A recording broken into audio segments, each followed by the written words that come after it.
Olá pessoal, vamos lá, Celso, professor de História, para nosso terceiro encontro ou terceiro vídeo sobre a implantação do sistema colonial no Brasil. Para ser mais exato, é nesse terceiro ponto do módulo que de fato falaremos sobre a implantação de um sistema colonial no Brasil. Nos vídeos anteriores, primeiro, falamos sobre os povos pré-cabralinos, no segundo, contei sobre o período pré-colonial, quando Portugal estava pouco interessado nas nossas terras, e agora sim vamos falar sobre a fundação de uma burocracia administrativa. Quando eu falo em burocracia, você pensa em coisa chata, mas na verdade a burocracia que eu vou mostrar para vocês é uma burocracia que eu ouso a dizer que talvez seja uma chatice necessária. Exemplo, se você chega num banco, o banco é burocrático.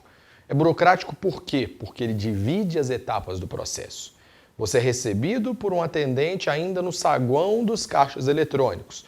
Ele tira uma senha e te direciona para um lugar específico. E se necessário for, você vai passando para os próximos atendimentos. Imagine só se todo mundo chegasse de uma vez só num mesmo balcão e começasse a se acotovelar em procura de um atendimento. É basicamente disso que eu vou falar. Os portugueses implantaram aqui uma burocracia administrativa, ou seja, vão criar etapas administrativas para que o Brasil possa funcionar num sentido político. Para isso, eu preciso só alertar aos senhores e às senhoras de uma questão. Portugal queria gastar o mínimo possível com essa administração. O rei era extremamente pão duro. Consequentemente, vocês vão perceber ao longo da nossa aula que o quanto mais passassem responsabilidades para outros, para terceiros, isso seria interessante. Vem comigo.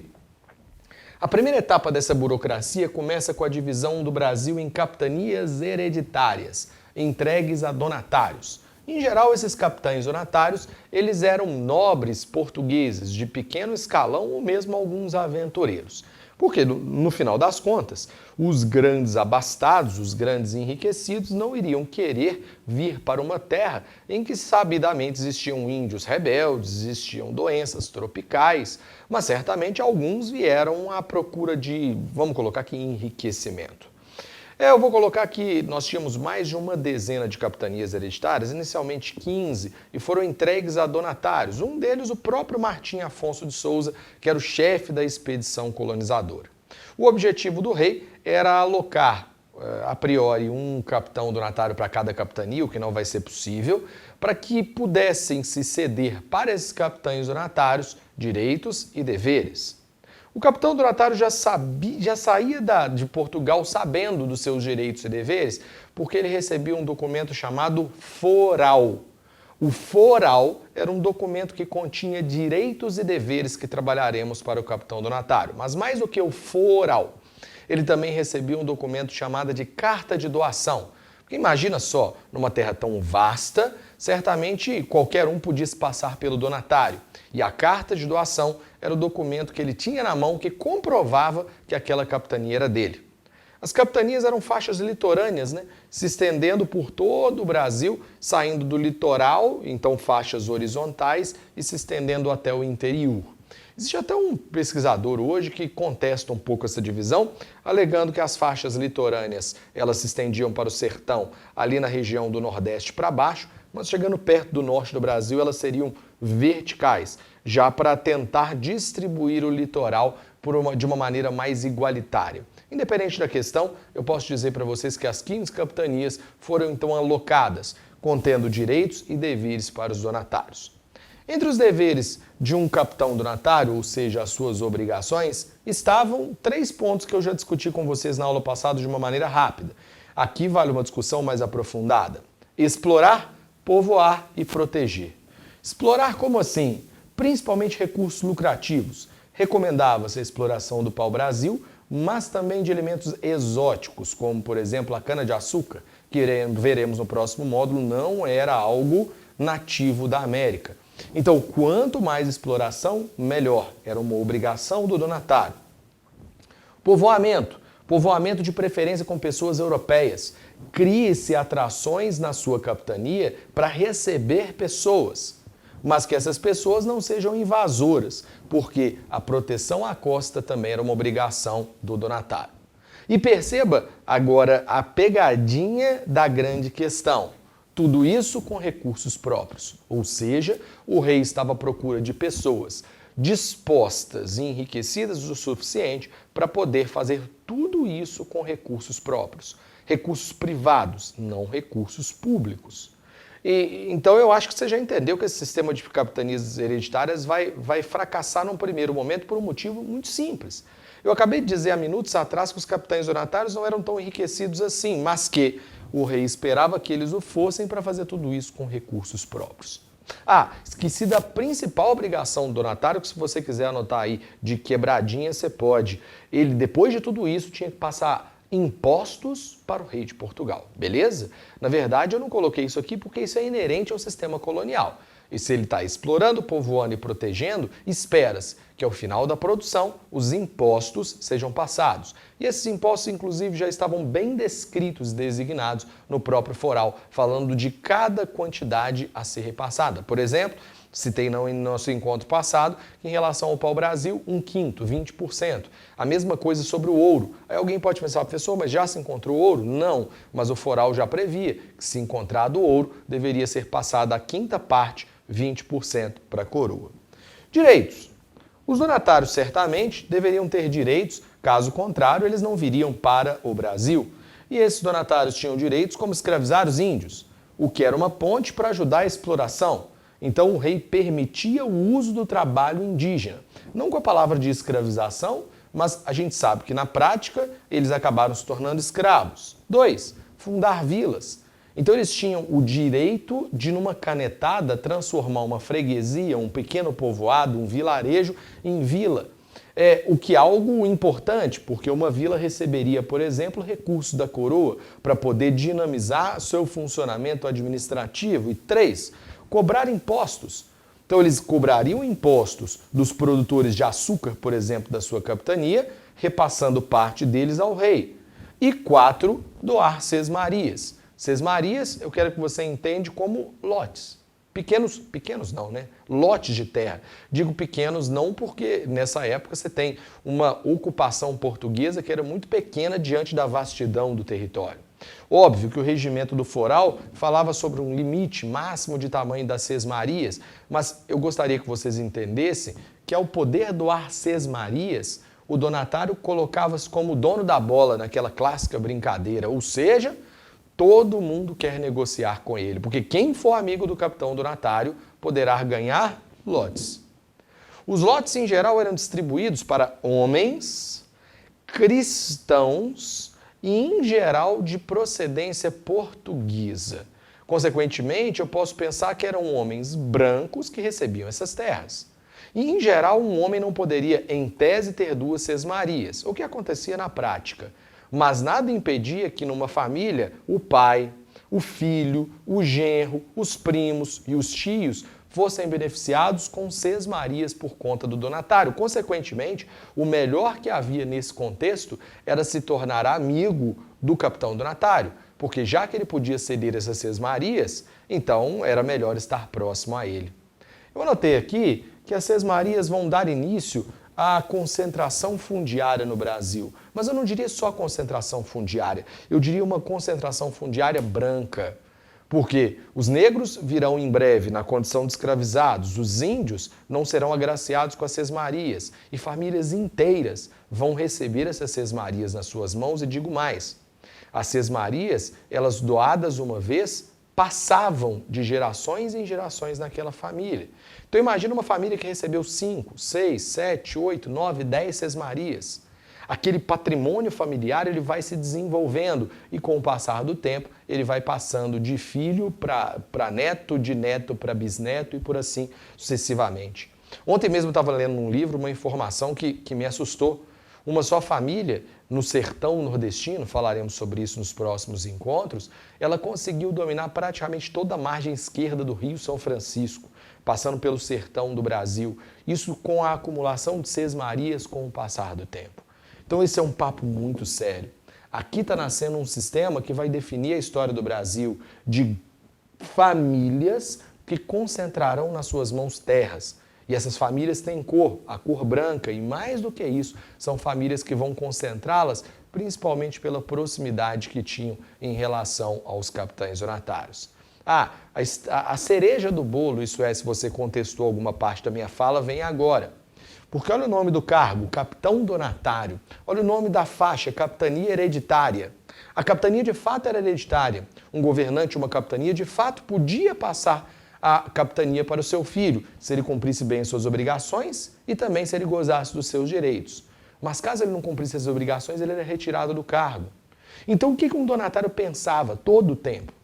Se eu posso perder o meu cargo de governante dessa capitania, eu vou distribuir terras o máximo possível para minha família e para os meus iguais, porque se algum dia eu não mais for o governador dessa capitania, certamente eu terei terras ou terei pessoas que devem favor a mim. Consequentemente, essa distribuição ela foi direcionada e extremamente calculada pelos donatários. Joga para cá.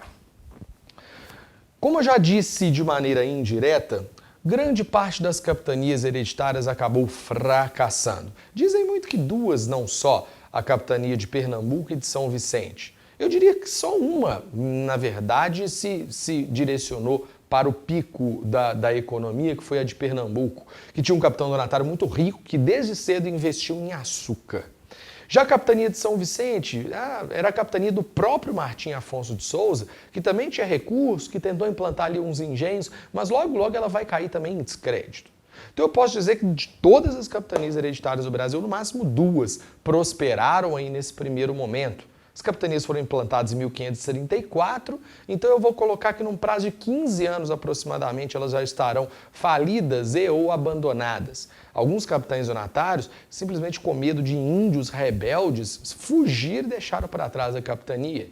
E aí o rei tenta salvar o modelo de capitanias. Perceba o que eu falei, salvar, não trocar nem eliminar. E assim ele cria um cargo de governador-geral em 1548. Ou seja, 14 anos depois da implantação daquele sistema de capitanias hereditárias. Vou falar pela terceira vez para você não errar, hein? Na verdade, o sistema de capitanias hereditárias ele não foi substituído, mas sim ele foi complementado pelo cargo de governador-geral. Joga para mim. Funções do governador-geral: servir como elo entre o rei e os donatários. Se as capitanias fracassavam, principalmente porque os donatários alegavam não ter como cumprir com as suas obrigações e gozar dos seus direitos, por que não ter uma figura, um governador-geral, morando na capital do Brasil, que era Salvador, para poder levar até o rei as lamúrias dos donatários brasileiros? Ou seja, a partir de agora eu crio uma referência em Salvador para poder levar as demandas dos capitães donatários até Portugal e, consequentemente, fazer com que o rei português estivesse a par do que estivesse acontecendo, para partir em apoio deles.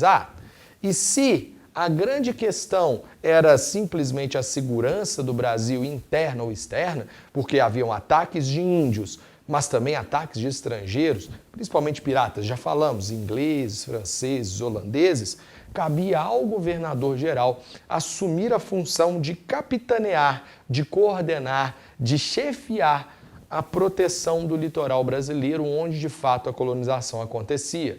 Então, em qualquer momento que um donatário se sentisse desprivilegiado, ele comunicava ao governador-geral em Salvador, e esse governador-geral ele mobilizava forças para tentar defender essa capitania. Eu posso dizer para vocês que aos trancos e barrancos a coisa foi funcionando. Menos pela ação do governador-geral, que era mais um paliativo, mas pela prosperidade do cultivo da cana no Brasil, que daqui para frente vai começar a ficar de vento e popa. Mas a gente conversa sobre isso depois. Por fim, uma terceira e última instância administrativa dessa burocracia colonial passa pelas câmaras municipais, que fazia as leis e a justiça em âmbito local. Então, as leis e a justiça locais ficavam a cargo das câmaras municipais. Eram órgãos que atuavam como prefeitura e judiciário em nível municipal. Então, no mesmo lugar, numa Câmara, como existe até hoje em Porto Seguro, se defendiam, por exemplo, as leis do local, nunca ultrapassando as leis da capitania ou de próprio Portugal, mas também cometia-se a punição aos pequenos delitos. Os pequenos, vamos colocar aqui, infratores da lei acabavam presos ali mesmo, fazendo com que o cotidiano assumisse essas questões. Só para fechar, essas câmaras municipais eram órgãos governados por uma elite luso-brasileira. Falo luso-brasileira porque, em geral, eram brasileiros, nascidos a partir de pais portugueses. Então eram homens brancos e eram apelidados aqui no Brasil de homens bons, em geral homens de posse. E existiam algumas regras para ser um homem bom. Não ser casado com uma índia, não ser casado com uma negra, não ser casado com uma judia, não ter proveniência judaica, ou seja, uma espécie de pureza de sangue, mas que também não acabava acontecendo na maioria das vezes, porque faltavam mulheres portuguesas por aqui e essa mestiçagem acabava acontecendo de vez em quando ou quase sempre. Então os homens bons, para a gente fechar nessa questão, seriam basicamente membros de uma elite. Vamos pensar assim, num grande pecuarista, num grande produtor de açúcar e que acabava cuidando das questões locais. Câmera, joga para cá, só porque eu fiz um esqueminha para os meus estimados alunos, exatamente com essa burocracia administrativa dividida em 4 etapas. 1, 2, 3, 4. Lá em cima, a coroa, governada por um rei português. Coroa essa, inclusive, que contava com conselheiros do Conselho Ultramarino. O Conselho Ultramarino português era tipo o pelotão de frente do rei. Uma cambada de velhinhos portugueses que aconselhavam o rei em tudo que relacionava-se ao Brasil. Era como se fosse um grupo de conselheiros para atenuar o trabalho do rei de Portugal. De baixo, governo geral. Então existia um governador geral por vez.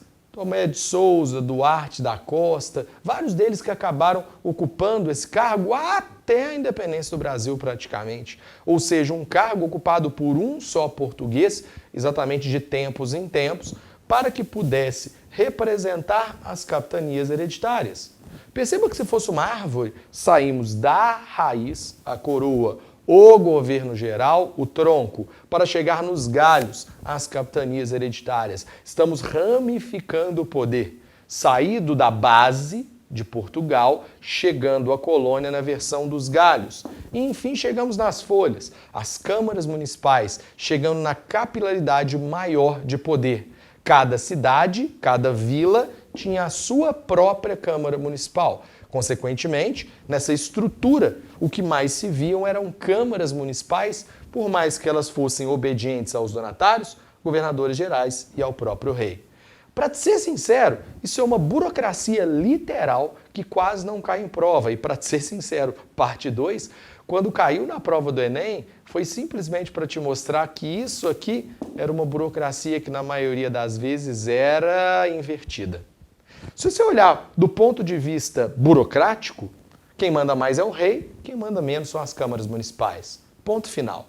Então, esse manda e esses obedecem. Esse manda e esses obedecem, esse manda e esse obedece. É uma estrutura de poder de quem manda quem pode e obedece quem tem juízo. Mas uma historiadora chamada Laura de Mello e Souza tem uma teoria do sol e da sombra. E ela diz o seguinte: se o sol se encontra em cima de um corpo, a sombra projetada ela é muito pequena. Se um sol se encontra distante de um corpo, ou seja, não só distante, mas também de uma forma lateral, paralela, a sombra se estende. Pensando em Portugal, Portugal não estava em cima do Brasil. Portugal estava longe pra cacete. Consequentemente, a nossa sombra ela é alargada e ela compara a sombra à ideia das liberdades.